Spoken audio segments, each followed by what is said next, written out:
Good morning friends, स्वागत है आप सभी के एक नए यूट्यूब लर्निंग वीडियो में। और आज का ये वीडियो बहुत ही इंपॉर्टेंट है क्योंकि इस वीडियो से रिलेटेड एक वीडियो मैं ऑलरेडी पोस्ट कर चुका हूँ। स्कैल्पिंग सीरीज़ का ये वीडियो नंबर 2 होने वाला है और आज हम स्कैल्पिंग को एक बहुत ही नए ढंग से देखने की कोशिश करेंगे, जहाँ पे बहुत ही ईजी सेटअप मैं आपको प्रोवाइड कराऊँगा, जिसमें ना आपको कुछ ज़्यादा अपना कुछ बैक टेस्टिंग या बहुत ज़्यादा दिमाग लगाने की ज़रूरत है या बहुत अच्छे से आपको कुछ प्राइस एक्शन आने की ज़रूरत है। हम यहाँ पर 9 ईएमए का सहारा लेने वाले हैं। 9 ईएमए को ही हम अपना मेन ट्रेडिंग का सेटअप बनाएँगे। हम किस तरीके से उसमें स्कैल्पिंग को कर सकते हैं, किस तरीके से हम ट्रेड को ले सकते हैं। अब इसको हम अपने चार्ट पे जाकर देखेंगे और ये वीडियो बहुत ही इंपॉर्टेंट होने वाला है, तो मेरी आपसे एक ही रिक्वेस्ट रहेगी, इस वीडियो को पूरा शुरू से लेकर लास्ट तक देखिएगा। कहीं पर भी स्किप मत कीजिएगा। के पास टाइम नहीं है तो इसको अपने वॉच लिस्ट में इसको सेव करके रख लीजिए। जब भी आपको टाइम लगेगा तो आप इसको दोबारा से इसको देख सकते हैं। तो ज़्यादा समय ना गंवाते हुए चलिए वीडियो को चार्ट में जाकर देखने की कोशिश करते हैं। 9 ईएमए को मैंने यूज़ किया है। 9 ईएमए बेसिकली मैंने ट्रेंड को फॉलो करने के लिए कि मार्केट का ट्रेंड अभी बेयरिश है, बुलिश है, ये जानने के लिए मैंने इसमें लगाया हुआ है। और यही आज का बेस होने वाला है कि इसी के बेसिस पे आज हम अपनी स्कैल्पिंग की एंट्री को प्लान करने वाले हैं, एग्ज़िट को प्लान करने वाले हैं, स्टॉप लॉस को लगाने वाले हैं। सेकंड, आप ये देखेंगे पिवट्स की लाइन लगी हुई है। पिवट्स को मैंने इसलिए प्लॉट किया हुआ है ताकि आपको खुद से कुछ भी सपोर्ट रेजिस्टेंस भी ड्रॉ करने की ज़रूरत ना पड़े। आप पिवट्स ट्रेडिशनल ऑटो जाकर जैसे ही आप इंडिकेटर के इस वाले सेक्शन में जाएँगे, आप इसको यहाँ पे लगा देंगे और एक ईएमए को लगा देंगे। बस ये 2 आपके पास होने चाहिए। तो बेसिकली अब ये हमारी जो ट्रेडिंग का जो सेटअप है, वो कैसे काम करने वाला है, इसके बारे में मैं थोड़ा-सा आपको ब्रीफ में बता देता हूँ। तो सबसे पहली चीज़ हम क्या करेंगे, आप देखिए, हमें क्या करना है कि हमें ये चीज़ नोटिस करना है। सपोज़ कीजिए ये एक ईएमए की लाइन है, जो कुछ इस तरीके से चलने की कोशिश कर रही है और ये कुछ इस तरीके से जा रही है। तो सबसे पहली चीज़ हमें जो कैंडल है, हमें कैंडल इस तरीके से देखनी है कि कैंडल सपोज़ कीजिए ऐसे बनने की कोशिश करती है और जब भी कोई कैंडल हमारी ईएमए को क्रॉस करती है, ईएमए को क्रॉस करना ज़्यादा ज़रूरी क्यों है? क्योंकि ईएमए को क्रॉस करके अगर प्राइस ऊपर जाने की कोशिश कर रहा है तो प्राइस हमारे ईएमए के ऊपर रहेगा। तो ये हमारे लिए एक इंडिकेशन है कि प्राइस यहाँ से बुलिश होने वाला है, तो यहाँ से हमेशा आपको कॉल का ट्रेड मिलने वाला है। तो जब भी आपका इस तरीके से कोई भी कैंडल आपके ईएमए को क्रॉस करके ऊपर जाती है तो आपको कौन-सा ट्रेड मिलेगा? कॉल का ट्रेड मिलेगा। तो आप वहाँ पे कॉल के ट्रेड को इनिशिएट कर सकते हैं, लेकिन कॉल का एग्ज़ैक्ट ट्रेड कहाँ से इनिशिएट करना है उसके बारे में मैं आपको थोड़ा-सा बता देता हूँ ब्रीफ में। तो आप देखिए, जैसे आपने ये यहाँ पर एक ईएमए की एक लाइन ड्रॉ की थी, तो ये आपका ईएमए चल रहा है और ईएमए के अकॉर्डिंग आप देखेंगे और कुछ इस तरीके से जाते-जाते ईएमए कुछ ऐसा जा रहा है, ठीक है?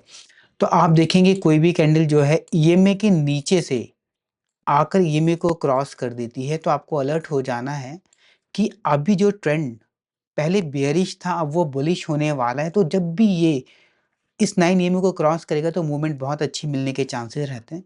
अगर ये कैंडल आपकी ग्रीन होती है, ठीक है? और नेक्स्ट कैंडल इसको सपोर्ट करते हुए ग्रीन बनती है, तो आपका जो एंट्री का सेटअप है वो एक्टिव हो जाता है। किस तरीके से?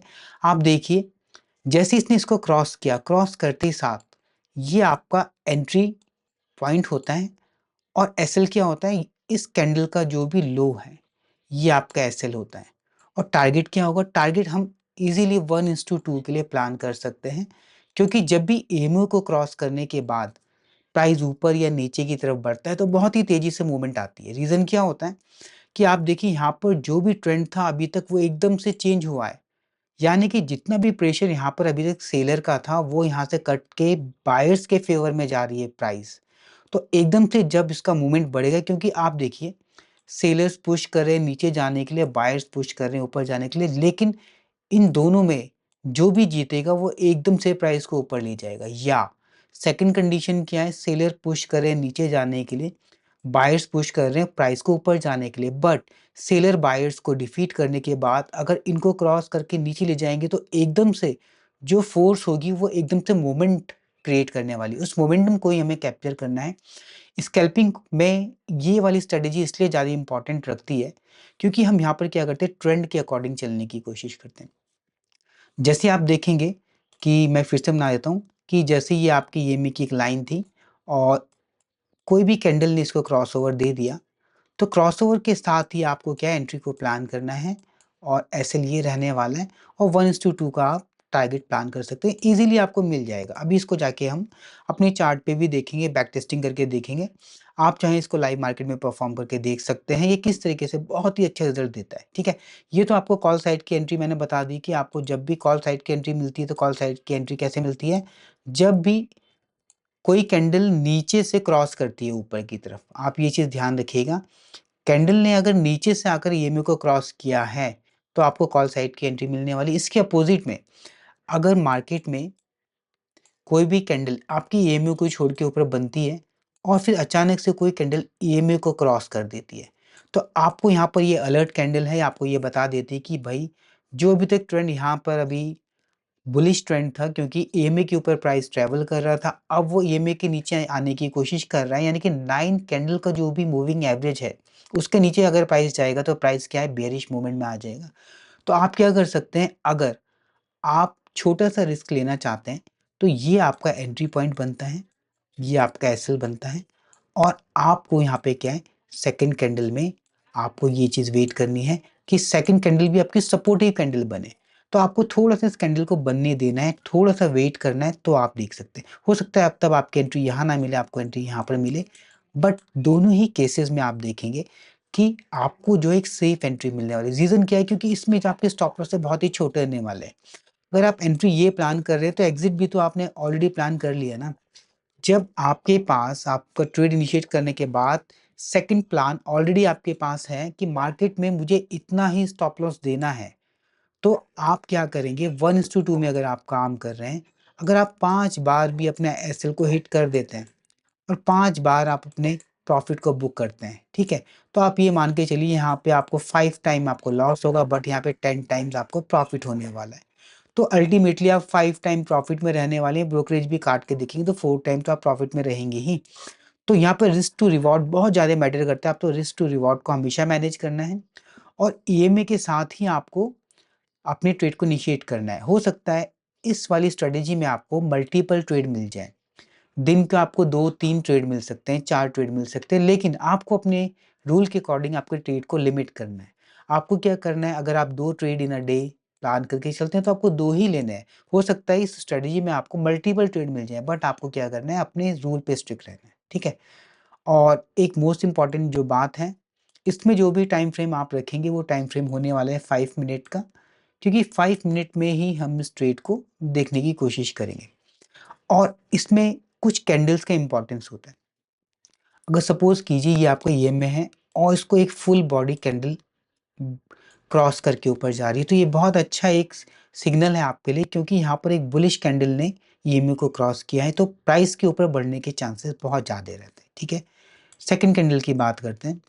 अगर आप देखेंगे कि किसी कैंडल ने यहाँ पे क्रॉस कर दिया और सेकंड कैंडल आप देखिए यहाँ पर कुछ हैमर टाइप की बन रही है। तो आप ये मान के चलिए, अगर आप यहाँ पे किसी वजह से, क्योंकि जस्ट इसने इसको क्रॉस किया है, आप अभी कंफर्म नहीं है, तो आप इस कैंडल के बनने का वेट कर सकते हैं। हैमर कैंडल अगर आपको नियर बाय सपोर्ट पे मिलती है और ईएमए के पास, तो उसके चलने के चांसेस बहुत अच्छे होते हैं, 80 टू 90% वो हैमर आपकी चलती है अगर वो आपको सपोर्ट के पास मिलती है।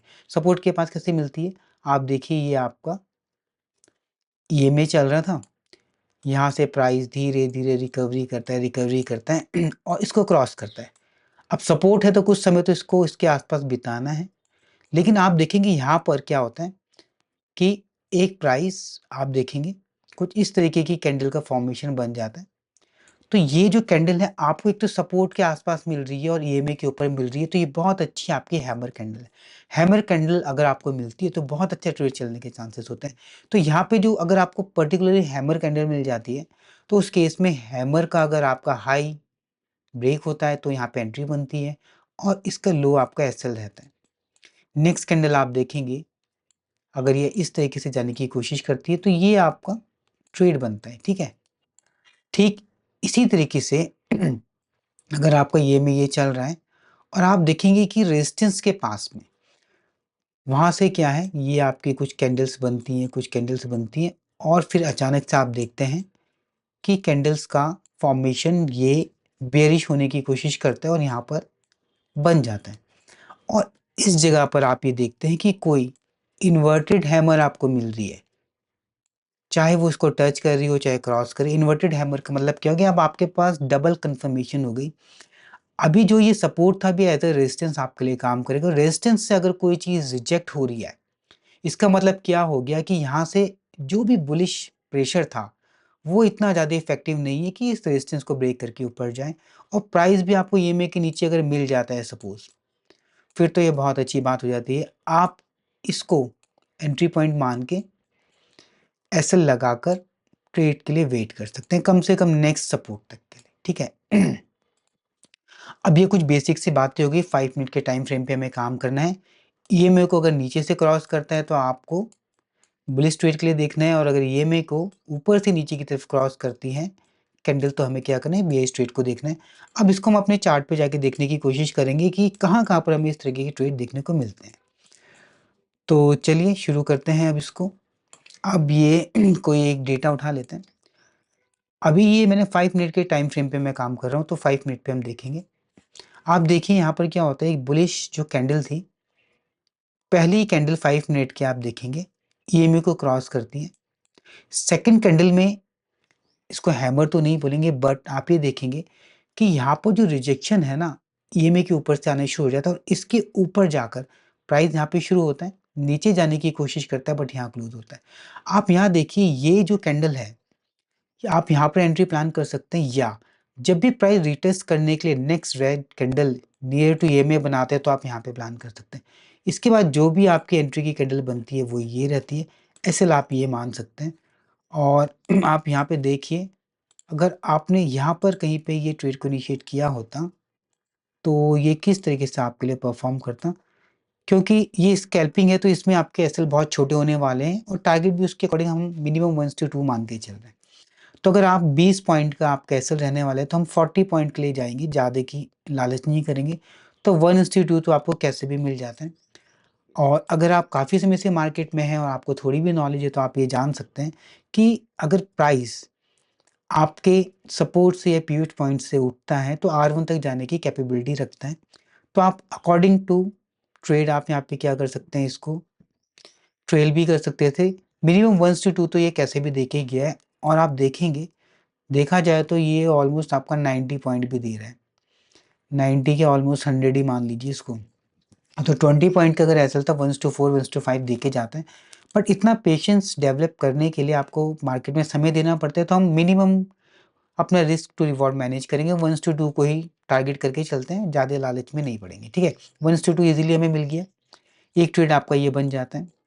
अब आप देखिए जैसे आपका ये ट्रेड बनता है, अब आप देखेंगे यहाँ पर जो कैंडल है ये ऊपर जाने के बाद आप देखिए इसने क्या किया, R1 के पास है कि रिजेक्शन लेना शुरू किया, बट कोई भी कैंडल ने इसके नीचे क्लोज करने की कोशिश इस वाली कैंडल से मिली है। बट यहाँ पे विक है तो अभी चांसेस है कि ऊपर जा सकती है, लेकिन सेकंड कैंडल में आप देखेंगे कि सेकंड कैंडल ने भी क्या कि इसके नीचे ये इनडिसाइसिव सी एक कैंडल बन गई। अभी ये डिसाइड नहीं कर पा रही कि मार्केट ऊपर जाएगा या नीचे, कोई कंफर्मेशन हमारे पास नहीं है। बट अगर हम अपने रूल के अकॉर्डिंग रहते हैं तो हमें ये पता चल जाता है कि ईएमए के नीचे आप देखिए ऊपर से ये कैंडल आई लेकिन ईएमए के नीचे क्लोज नहीं किए, यहाँ पर नहीं किए, इस वाली ने क्लोज किया है। तो नेक्स्ट कैंडल हमारी रेड बननी चाहिए, नहीं बनी तो हमारा ट्रेड इनिशिएट नहीं होता। इसके बाद आप देखेंगे नेक्स्ट अगर आपकी कोई भी कैंडल इसके नीचे बनने की कोशिश कर रही है तो आप देखिए अगर ये कैंडल आपके इसके नीचे बन रही है तो आप ये मान के चलिए कि आपको यहाँ पे एसएल बहुत ही छोटा होने वाला है। कितना एसएल होने वाला है आप देखेंगे, अगर ये कुछ इस तरीके से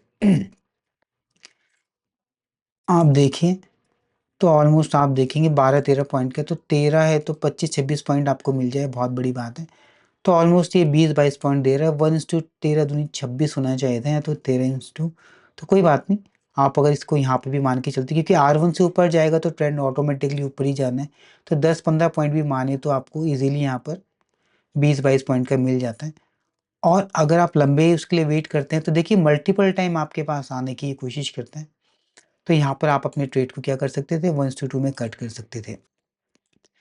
यहाँ पर आप देखिए पहली कैंडल जो है ईएमए के ऊपर है, सेकंड ने ईएमए के नीचे क्लोज किया है, तो यहाँ पर हमारा जो है ट्रेंड बेयरिश हो गया। नेक्स्ट कैंडल अगर हमारी यहाँ पर रेड बनती है या इसको क्रॉस करके नीचे जाती है तो हमारा ट्रेड बनता है, बट यहाँ पे क्या किया, प्राइस ने रिटेस्ट करने के लिए वापस आया है। अभी बहुत से लोग यहाँ पर क्या करेंगे, कोशिश करेंगे कि जब भी ये रिटेस्ट करता है, रिटेस्ट का पॉइंट सबसे अच्छा पॉइंट होता है, क्योंकि ईएमए के बाद रिजेक्शन मिलना बहुत ही कॉमन है। आप पुराना कोई भी चार्ट उठा के देख लीजिएगा, ईएमए के पास से रिजेक्शन मिलता है। अगर वहाँ पर मार्केट का ट्रेंड बदलना होगा तो फिर इसके ऊपर जाके मार्केट में कैंडल का क्लोजर मिलता है। यहाँ पर क्या है, जैसे ही इसने इसका रिजेक्शन दिया, आप यहाँ से भी ट्रेड को इनिशिएट कर सकते थे। और यहाँ पर जो आपका एसएल है ना, एसएल देखिए कितना छोटा होने वाला है।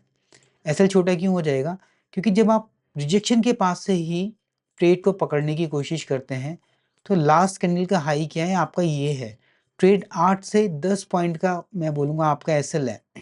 तो 20 पॉइंट 30 पॉइंट तो आपको कहीं पे भी मिल जाएंगे, देखिए 20 30, और पीवट्स तक जाते तो 40 पॉइंट 44 पॉइंट आपको मिल जाते हैं। तो ज़्यादा लालच नहीं करेंगे तो 1-4 भी आपको मिल जाता है। लेकिन मैंने आपको ये रिजेक्शन की कैंडल इसलिए बोली है कि आप ये देखिए जब भी आप यहाँ पर आएंगे, ईएमए के नीचे आपको क्लोजर मिल रहा है और प्राइस अगर आपके बाद आपके सेम डायरेक्शन में मूव कर रहा है तो डबल कंफर्मेशन है। बट रिटेस्ट के बाद भी अगर आपको कोई कैंडल ऐसी मिल रही है जहाँ पर रिजेक्शन है, तो भी आप इस ट्रेड को इनिशिएट कर सकते हैं। रीज़न क्या हुआ, आप यहाँ पे ये देख सकते हैं कि जैसे इसने यहाँ से रिजेक्शन लिया है, तो आपका एसएल तो बहुत छोटा हो गया ना। अगर आप ईएमए के ऊपर क्या करते हैं, 5 बहुत मैक्सिमम जाएंगे, 10 पॉइंट का एसएल रखेंगे ना, और आपको टारगेट तो आप देखिए पता नहीं बहुत ज़्यादा ही अच्छा खासा मिल गया यहाँ पर इतना ज़्यादा वेट करने की हमें हिम्मत तभी आ पाएगी जब हम इसको, इस वाली स्ट्रेटेजी को बहुत मल्टीपल टाइम इसको टेस्ट कर चुके होंगे।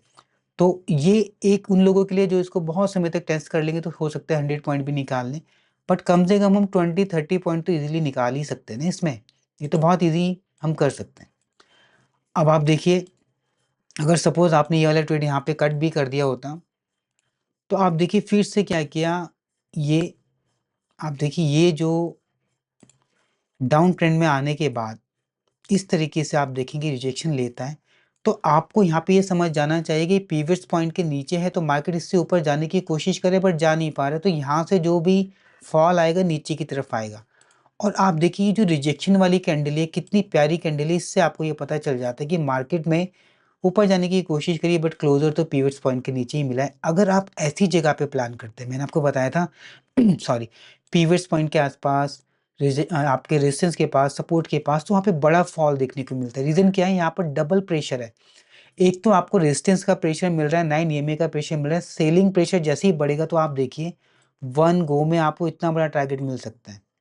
तो इस तरह की कैंडल को आपको पहचानने की कोशिश करनी है। रिजेक्शन अगर आपको कहीं पे मिल जाए या इन्वर्टेड हैमर आपको मिल जाए, अगर ये कैंडल कुछ इस तरीके की भी बन जाती है, सपोज कीजिए ये कुछ इस तरीके से भी बन जाती है रेड, तो बहुत ही अच्छा होता। डबल कंफर्मेशन बहुत अच्छी कैंडल बनती, बट इसने क्या किया, यहाँ पर आपको रिजेक्शन की कैंडल दिखा दी और जो इसकी क्लोजिंग हुई है आप देखिए क्लोजिंग कहाँ पर हो रही है, क्लोजिंग भी पीवट्स पॉइंट के नीचे हो रही है, आप देखिए।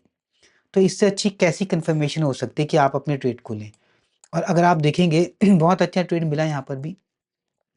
अब नेक्स्ट किसी डे में चल के देखते हैं तो अब ये वाले डे में आप देखेंगे कि यहाँ पर सबसे पहली चीज़, ये वाले डे में बहुत ही ज़्यादा विक बनी हुई है। मार्केट का डायरेक्शन आप इन विक को ही 5 मिनट की टाइम फ्रेम में देख के कर सकते हैं।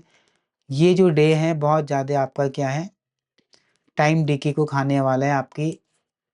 आपको प्रॉफिट होने के चांसेस यहाँ पे कम होते हैं। रीज़न क्या होता है कि अगर मार्केट थोड़ा सा ऊपर जाएगा उतनी नीचे जाएगा, क्लोजिंग वहीं पे देगा जहाँ से आपने लिया है, तो टाइम डीके से आपको लॉस होने वाला है। पर फिर भी अपने ट्रेड को हम देखते हैं कहीं पे अगर मिलता है अच्छा सा ट्रेड, तो आप देखेंगे यहाँ पर सबसे पहले देखिए यहाँ पर ईएमए को क्लोज करने की कोशिश तो करी इस वाली कैंडल ने, बट बहुत बड़ा रिजेक्शन है। नेक्स्ट कैंडल भी आपकी ग्रीन नहीं बनी है, बट आप देखिए सेकंड कैंडल भी नहीं बनी, इसने फिर किया फिर नहीं बनी है, कोई ट्रेड बन नहीं रहा है। हाँ, यहाँ पर आप अगर देखेंगे एक हैमर टाइप की कैंडल जो ये बनी है, और इसको बनने के बाद इसने ईएमए के ऊपर क्लोजर भी दिया है। नेक्स्ट कैंडल जैसे ही आपको ईएमए के पास मिलती है, ये ग्रीन कैंडल है, यहाँ से रिजेक्शन लिया है, तो ये एक ट्रेड आपका बन सकता था। और अगर इस ट्रेड को आप देखेंगे तो कुछ इस तरीके से आपका ट्रेड बनता कि जैसे इस कैंडल का हाई ब्रेक होता, बट यहाँ पे आप देखेंगे 30 पॉइंट का ऑलमोस्ट आपका स्टॉप लॉस है। विक टू विक चलते हैं, अगर आप नेक्स्ट कैंडल में जाते हैं तो 20 पॉइंट का आपका एसएल है। तो 20 पॉइंट का अगर आपका एसएल रहने वाला है तो आपको 40 पॉइंट तो एटलीस्ट इसमें चाहिए रिस्क टू रिवॉर्ड के लिए, और 40 पॉइंट आपके ऑलमोस्ट यहाँ कहीं पे हो रहे हैं। और 40 पॉइंट्स आपको मिले भी हैं, ऐसी बात नहीं कि नहीं मिले, यहाँ कहीं पे जाके मिले हैं। पर इतनी देर तक आप अगर मार्केट में रहेंगे तो टाइम डीके से जो एक डिज़ायरेबल प्रॉफिट आपको अर्न होना चाहिए वो नहीं मिलता। हमें तो चाहिए कि हमारी ईएमए के पास से जैसे ही हमें कोई ब्रेकअप या ब्रेकडाउन मिले तो फास्ट मोमेंटम मिले। मोमेंटम किस टाइप का, आपने देखा होगा इससे पहले हमने एक ये वाला चार्ट देखा था। इस चार्ट में आप देखिए ये वाले की बात, इसने जैसे ही यहाँ पे ईएमए को क्रॉस किया था पीवट पॉइंट के पास भी था, तो ये कितना अच्छा सा एक मोमेंटम आपको मिला है। हमें कुछ इस तरीके की मोमेंटम चाहिए कि 50-60 पॉइंट एटलीस्ट आप उसमें कैप्चर कर पाए।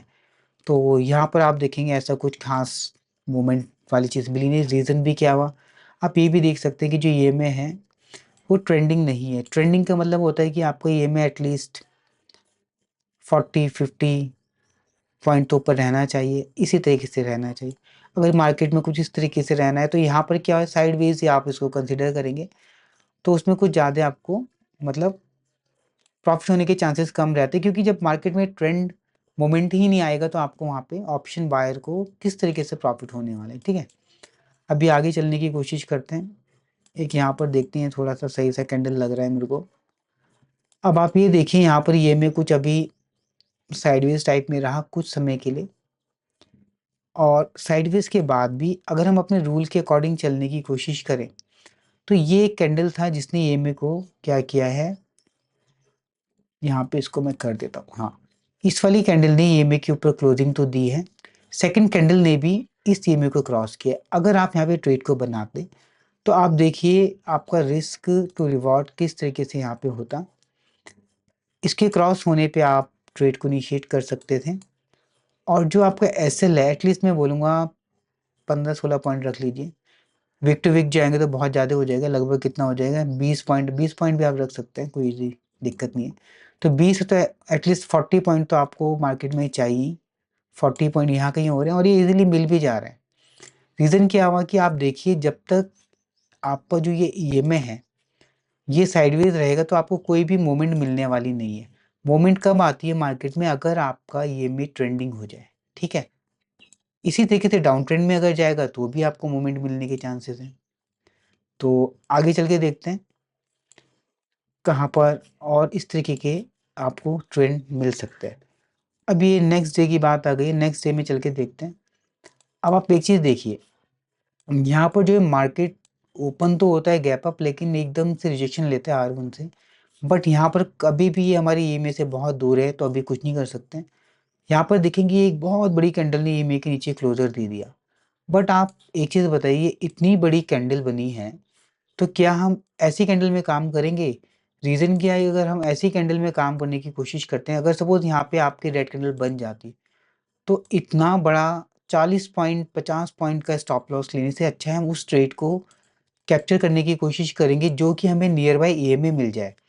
क्योंकि जो भी अगर ट्रेड हमें ईएमए के पास मिलेगा तो सबसे अच्छी बात ये रहेगी कि अगर कोई ट्रेड यहाँ पे कहीं पे मिलता है तो उसमें क्या रहेगा, आपके पास स्टॉप लॉस कम रहने वाला है। ठीक है, अब आप एक चीज़ देखिए जैसे कि ये वाला एक देखेंगे, यहाँ पर क्या हुआ, आपका ऊपर जाने की कोशिश करता है बट मार्केट को सस्टेन नहीं करता, वापस से रिजेक्शन लेता है। रिजेक्शन की कैंडल बहुत अच्छी है बट नेक्स्ट कैंडल भी इसके नीचे क्लोज करती है, तो रिजेक्शन भी मिली है, कैंडल भी मिली है। अगर आप यहाँ पर ट्रेड को इनिशिएट करते हैं तो ये वाली मूवमेंट को कैप्चर कर सकते थे। बट एक चीज़ है, यहाँ पर आपको अपने स्टॉप लॉस को भी देखना है कि स्टॉप लॉस बहुत ज़्यादा बड़ा ना होने पाए। अगर स्टॉप लॉस ही आपका बड़ा हो जाएगा तो उसके अकॉर्डिंग ही आपको अपना टारगेट भी तो लेना है।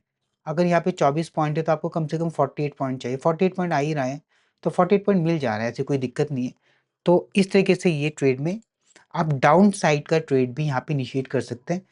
तो ये डाउन साइड का ट्रेड कुछ इस तरीके से बनता है, अगर कोई भी कैंडल रिजेक्शन की बनी है ऊपर से और रिजेक्शन के बाद नेक्स्ट कैंडल ईएमए को क्रॉस कर देती है, तो जो ट्रेंड अभी बेयरिश से बुलिश होने की कोशिश कर रहा था वो सस्टेन नहीं कर पाया तो वापस से बेयरिश में आ गया।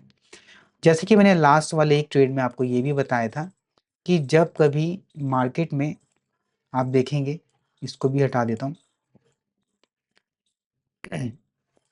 मार्केट में डाउन ट्रेंड बना हुआ है और कुछ इस तरीके की कैंडल का फॉर्मेशन बनता है।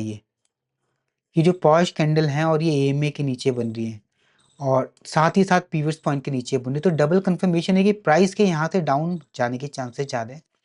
ये ट्रैप करने के लिए कोशिश करेगा ऊपर जाने की, बट जाता नहीं है। आप पुरानी कोई भी चार्ट उठा के देख लीजिए, जब ये डाउन ट्रेंड में है और कुछ इस तरह की पॉश कैंडल बनती है तो ये आप मान के चले कि मार्केट यहाँ से नीचे ही जाती है। ठीक है, उसके लिए आपको अपनी परफेक्ट एंट्री के लिए आपको देखना है रिजेक्शन की कैंडल कहाँ पर। ये बहुत अच्छी रिजेक्शन की कैंडल है। अगर आप इसको रिजेक्शन की कैंडल मान के भी ट्रेड लेते हैं तो भी चलता है, बट अगर हम अपने ट्रेड के अकॉर्डिंग रहते हैं तो आप देखिए यहाँ पर क्या होता है। ये वाली जो कैंडल है हमारी ईएमए के नीचे क्लोज करती है, तो ट्रेंड को इसने क्या कर दिया, चेंज कर दिया। सेकंड कैंडल भी इसको क्रॉस करके आगे बढ़ने की कोशिश करती है, तो यहाँ पर अपना एक ट्रेड इनिशिएट हो सकता है। और वो ट्रेड कैसा रहेगा, जैसे इसको क्रॉस किया ये, और यहाँ पे इतने दूर जाने की ज़रूरत नहीं है, आप ईएमए के ऊपर तक रख सकते हैं। 28 पॉइंट का अगर आपका ऑलमोस्ट वो है तो आपको 30 का मतलब 60 पॉइंट तो आपको चाहिए। 59 60 ऑलमोस्ट यहाँ कहीं पे मिल जाएंगे आपको। तो 1:2 में ही काम कर रहे हैं, बहुत ज़्यादा लालच नहीं कर रहे हैं। हालांकि मार्केट तो और भी नीचे गया है, बट हमें ये नहीं पता नहीं कि मार्केट और कितना नीचे जा सकता है, तो हम 1:2 को ही लेके चलेंगे। तो इस तरीके से हम अपने ट्रेड को इनिशिएट कर सकते हैं। ये स्कैल्पिंग के सेटअप में आप देख रहे होंगे आपको मल्टीपल ट्रेड मिल रहे हैं, बट आपको अपने दिन के ट्रेड को लिमिट करना है। अगर आप 2 ट्रेड करते हैं तो 2 ही करने हैं, 4 करते हैं तो 4 ही करने हैं। ऐसा नहीं कि आपको छोटे-छोटे ट्रेड इनिशिएट कर देने हैं। और आपको एक चीज़ का बहुत ध्यान रखना है इस चीज़ में कि जब भी आप यहाँ पर देखिए मार्केट में जब भी आपका ये में ट्रेंडिंग होगा ना, तो ये स्ट्रेटेजी बहुत अच्छी काम करती है। बट अगर ये साइडवेज हो गया तो आपको, जैसे एक यहाँ पर देखिए ये साइडवेज है, तो अगर सपोज़ कीजिए कोई यहाँ पर कोशिश करता है कि भाई मैं यहाँ पे ट्रेड को बनाने की कोशिश करूँ, मैं यहाँ पे दिखाने की कोशिश करता हूँ। कोई अगर कोशिश करता है कि ये रेजिस्टेंस के नीचे है और यहाँ पर मल्टीपल टाइम देखेंगे यहाँ पे क्रॉस किया, बट क्रॉस करने के बाद इस वाली कैंडल ने क्रॉस तो किया, बट नेक्स्ट कैंडल क्या है आपकी ग्रीन नहीं बनी, तो ट्रेड इनिशिएट नहीं हुआ। यहाँ पर देखिए एक ने क्रॉस किया और यहाँ पे ग्रीन भी बनी है क्रॉस। अगर आप यहाँ पे ट्रेड को लेते हैं तो यहाँ पर आपका एसएल लग जाएगा। एसएल क्यों लगा है, और एसएल आप देखिए अगर आप यहाँ पे ट्रेड को इनिशिएट करते हैं तो एसएल आपको यहाँ पे प्लान करना पड़ेगा ऑलमोस्ट कितना 18-20 पॉइंट का। तो 40 पॉइंट तो आपको चाहिए ही चाहिए, तो 40 पॉइंट ऑलमोस्ट यहाँ कहीं होते हैं। तो आप देखिए मार्केट ने आपका एसएल लेने के बाद आपके डायरेक्शन में मूव कर रहे हैं, बट एसएल यहाँ पे लगा है, तो ऑलमोस्ट कितने 20 पॉइंट का आपने एसएल दिया है। अगर 5-6 ट्रेड आपके प्रॉफिटेबल रहे हैं, एक आधा ट्रेड आपका लॉस में भी जाते हैं, आपका एसएल कटता है, तो कोई इशू की बात नहीं, क्योंकि आप एसएल 1:2 के हिसाब से ही दे रहे हैं। ठीक है, हालांकि मार्केट बाद में मूव किया है, बट उसका कोई फ़ायदा नहीं, क्योंकि जो हमारे ट्रेड के अकॉर्डिंग था वो तो हमारा एसएल इतना ही था ना। अब इसके अकॉर्डिंग तो हमारा एसएल कट ही गया है, 20 पॉइंट के आसपास मान के चलिए यहाँ कहीं पे, और मार्केट उसके नीचे जाने के बाद जाता है। जबकि आप देखेंगे अगर कोई थोड़ा सा सपोर्ट एंड रेजिस्टेंस को ड्रॉ करना चाहता है तो वो ये देख सकता था कि लास्ट एक सपोर्ट भी है, तो मार्केट के यहाँ तक भी जाने की चांसेस है।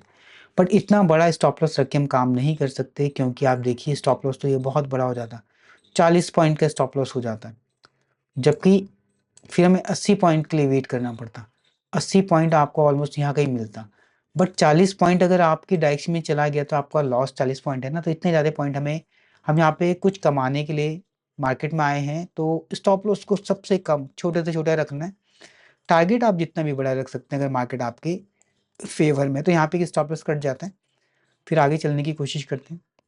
यहाँ पर देखेंगे यहाँ पे स्टॉप लॉस करता है, फिर आप देखेंगे एक यहाँ पर बुलिश कैंडल बनी है, बट नेक्स्ट कैंडल ने क्या किया आपको ग्रीन कैंडल नहीं मिली है, ट्रेड इनिशिएट नहीं होता। बट यहाँ पर आप देखेंगे इस कैंडल ने जैसे ही आप देखेंगे ये कैंडल यहाँ से विक के साथ क्रॉस करती है और नेक्स्ट कैंडल भी आपकी एक हैमर टाइप बनती है, तो यहाँ पर एक ट्रेड इनिशिएट हो जाता है।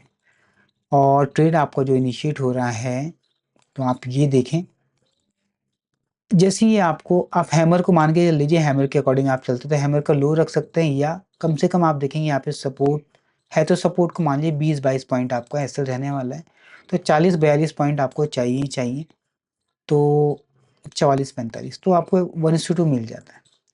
तो आप ये देख लीजिए जो 20 पॉइंट आपने एसएल भी दिया था वो भी कवर हो जाएगा। मतलब क्या है, आपको ट्रेंड के साथ चलना है, और ट्रेंड आपको कैसे पता चल रहा है, यहाँ पे आप देखेंगे जो ये आपका ईएमए है ना, ये ईएमए आपको बता रहा है कि ईएमए के अकॉर्डिंग ही चलना है।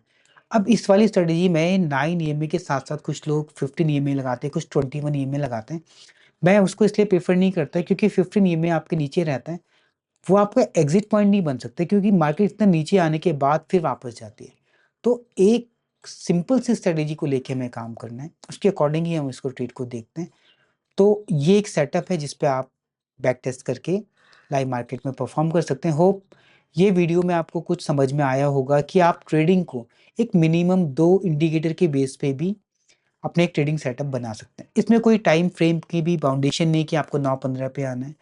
आपको दिन में जब टाइम मिलता है आप आके सिर्फ ये 2 इंडिकेटर लगा के चेक कर सकते हैं कि जैसे मार्केट में देखेंगे कैंडल ने आपके ईएमए को क्रॉस किया, नेक्स्ट कैंडल भी बुलिश बनी है, तो ठीक है, यहाँ से ये आपका ट्रेड बनता है, ये एंट्री पॉइंट था, ये एसएल पॉइंट था। आप देखिए कितना अच्छा इसने आपको टारगेट दिया है, ठीक है? अगर आप इसको यहाँ पे देखने की कोशिश करें, तो बस आपको धीरे-धीरे अपनी कैंडल्स को पहचानने की कोशिश करनी है। 17, 18, 20 पॉइंट मान लीजिए, तो 40 पॉइंट चाहिए, 45 पॉइंट ईज़िली मिल रहे हैं, 1:2 तो कैसे भी मिल जाता है इसमें। इसमें बहुत बड़े टारगेट नहीं मिलेंगे, बट ये है कि आपको मल्टीपल ट्रेड मिल सकते हैं। अगर आप 2 ट्रेड करते थे तो यहाँ पे 4 कर सकते हैं। बट अगर शुरू के 2 ट्रेड में आपको लॉस हो जा रहा है तो उस दिन के लिए आपको अपने ट्रेड को बंद कर देना चाहिए, ये मान के कि ये दिन आज आपके लिए नहीं है, आप नेक्स्ट डे ट्राई कर सकते हैं। तो बस आज की इस वीडियो में हम इतना ही रखेंगे और अगर आपके कोई भी क्वेश्चंस होते हैं, कोई भी क्वेरी होती है तो आप कमेंट में पूछ सकते हैं। मैं आप सभी के कमेंट का आंसर करने की कोशिश करूँगा। करता हूँ कि ये वीडियो आपको पसंद आई होगी और इस वीडियो से आपको कुछ लर्निंग मिली होगी। अगर ये वीडियो आपको पसंद आती है तो आपसे बस एक ही रिक्वेस्ट रहती है मेरी कि इस चैनल को आप सपोर्ट कीजिएगा, इस चैनल को सब्सक्राइब कीजिए और इस वीडियो को लाइक कीजिए। आप बेल नोटिफिकेशन को भी प्रेस कर सकते हैं ताकि आने वाली अपकमिंग वीडियो की नोटिफिकेशन आपको मिलते रहें। तो बस इस वीडियो को इतना ही रखते हैं, मिलते हैं फिर नई किसी वीडियो में किसी नई लर्निंग के लिए, तब तक के लिए गुड बाय, टेक केयर।